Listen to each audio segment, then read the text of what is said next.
Logo veremos a segunda parte da quarta temporada de Stranger Things e tem uma coisa que eu adoro desde o começo de Stranger Things, que é a relação com o D&D. E eu sempre quis falar disso aqui no Além dos Ecrãs e não falei até agora, então vamos falar um pouco, né?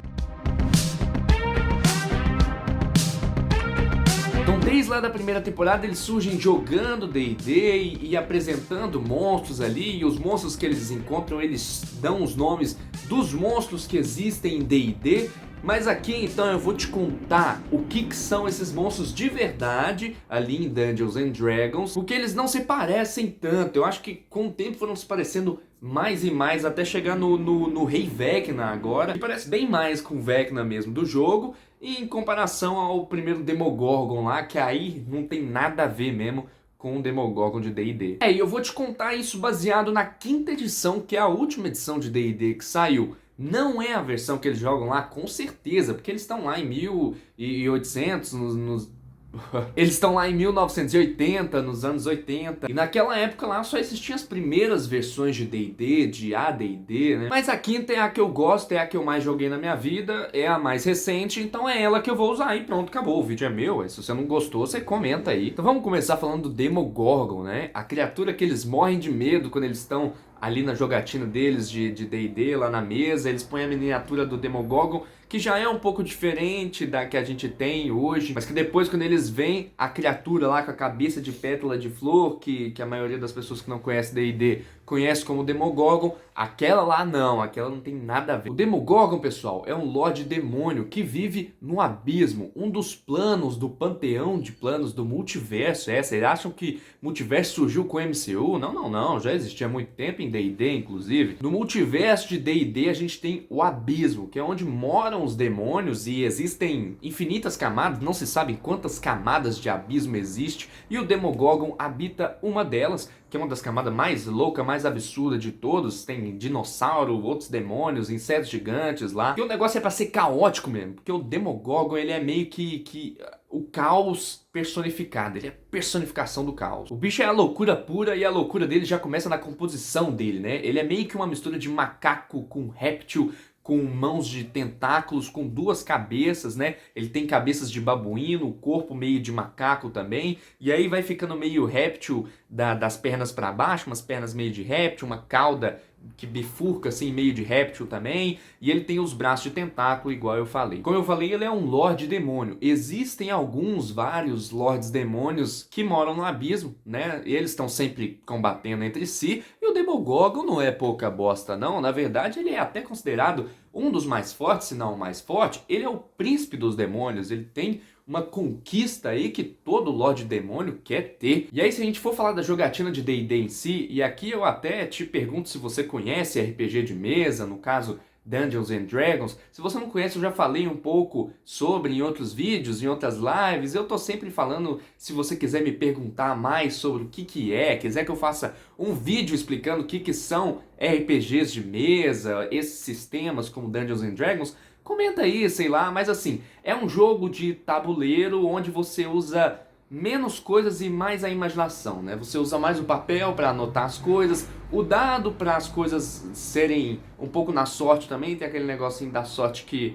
é bom. E o Demogorgon é um dos inimigos que você pode enfrentar no D&D, né? Ele é um Lorde Demônio, só que ele é um Lorde Demônio, pelo menos na quinta edição, de nível 26, né? De nível de desafio 26. Então, se você for lutar contra o Demogorgon, vai ser só num jogo onde seus personagens, o pessoal que está jogando, é de um nível muito elevado já, nível 20, e que é o máximo que você pode chegar por aí. Inclusive, um dos maiores inimigos dele é ele mesmo, né? Igual eu falei, ele tem duas cabeças e essas cabeças estão sempre brigando, e a teoria, né, as lendas dizem que o que ele quer é matar todo mundo, porque ele sempre duvida de todo mundo. Como ele é louco, ele tá sempre achando que as pessoas vão passar a perna nele ou que as outras coisas... Meu gato tá miando, eu vou ter que abrir a porta aqui, ó. Esse aqui é louco igual o Demogorgon, fica brigando contra o próprio rabo.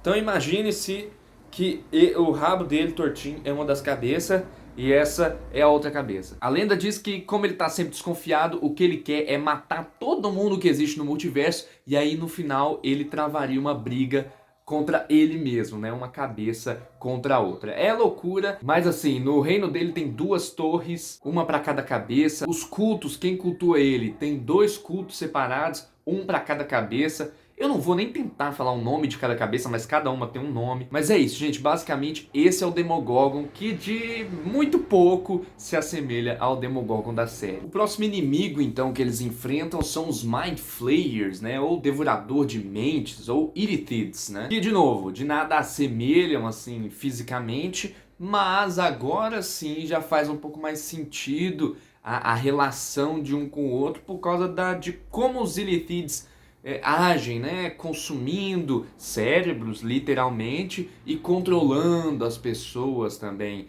Inclusive, a definição que o Dustin dá dentro da série já é bastante boa para a gente entender mais sobre esses devoradores de mente.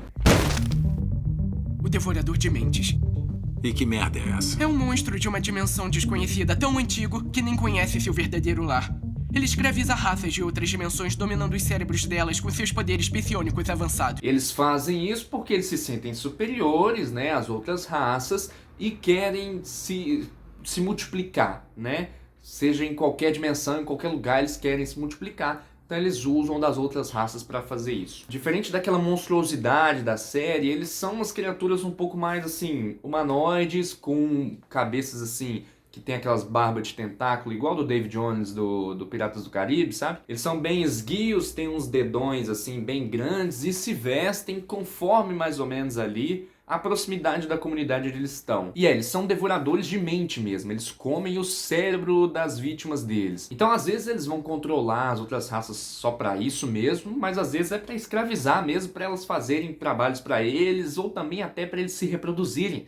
Porque eles não consumam o ato, né, para se reproduzir. Eles usam de outra forma. Eles pegam as pessoas, colocam lá nas câmaras deles lá e colocam uns girininhos, que eles botam uns ovos numa piscina lá das naves deles, das comunidades deles, que já eu falo. Eles botam esses ovos, nascem uns girinim, eles pegam esse girinim e colocam na pessoa, que entra pelo nariz, pelo ouvido, pelo olho, por onde der, esse bichinho entra, e esse bicho consome o cérebro da pessoa ali e toma lugar, né, do controle do corpo da pessoa, que vai se transformando ali num Illithid, num devorador de mente, vai crescendo ali os tentáculos, enfim, vira um deles. Eles vivem então nas naves, viajando em lares cheios de caminhos, assim, parecendo um pouco até uma comunidade de formigas. E eles têm uma coisa central, como se fosse uma formiga rainha, uma abelha rainha, que é o cérebro mestre deles lá. Esse cérebro, que é um cérebro gigante mesmo, ele é o ser mais inteligente dali, ele dá funções para cada um. Então eles conseguem controlar a mente das outras pessoas, eles conseguem colocar memórias lá que não são delas, eles conseguem limpar todas as memórias da pessoa,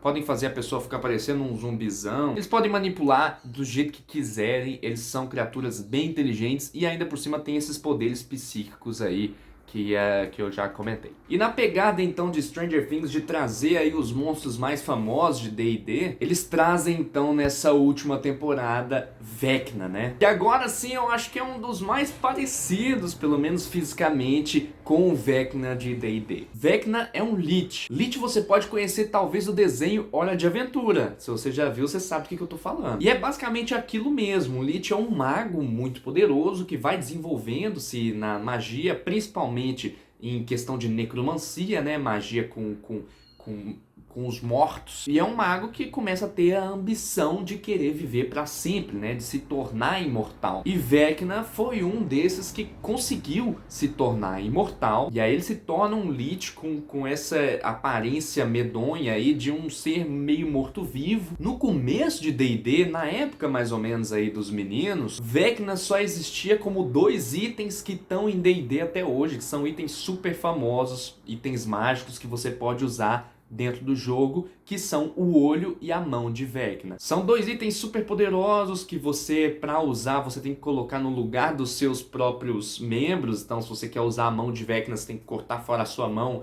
e pôr a mão do Vecna, ou fazer a mesma coisa com o seu olho. E são coisas que, assim, colocam a influência dele em você na hora, você fica maluco da cabeça também, né? E aí depois surgiram com o Vecna em si, o que era ele antes dele perder essa mão e esse olho. E surgiram com toda uma história que é gigante, acho que nem vem à tona de eu explicar a história dele aqui, mas ele era um cara comum que pegaram a mãe dele, mataram a mãe dele, ele quis se vingar, um pouco Darth Vader das ideias, e ele foi ficando cada vez mais forte até se tornar um Lich, até se tornar esse Arqui-Lich, né, como um arquebispo, um Lich dos Lits, que inclusive instruiu outros Lits depois, né, e começou a dominar um monte de coisa, até que um guerreiro, Kaz, lutou contra ele, arrancou a mão, o olho dele, e quando a gente achava que ele estava morto, por causa do pessoal usando essa mão e esse olho e a influência que ele ainda tinha, ele volta, né? Volta até como um semideus, depois conduz outros semideus pro plano dele, pro reino dele, mata esse semideus, então ele vira um pouco mais como um deus depois de absorver os poderes dele.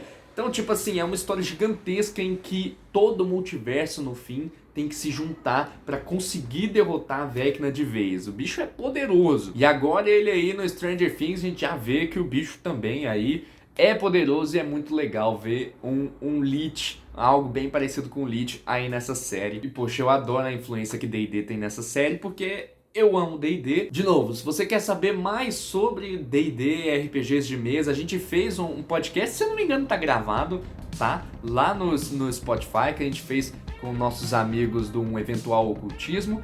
Também é outro podcast que eu recomendo aí pra você, se você quer entender mais sobre D&D e mais sobre RPGs de mesa. Mas se você quiser que eu faça um vídeo ou qualquer coisa falando mais sobre D&D, deixa aí que eu gosto demais. Mas então tá. Então é isso. Gente, esse é o vídeo. Eu espero que você aproveite aí o restante de Stranger Things e depois a gente conversa mais sobre.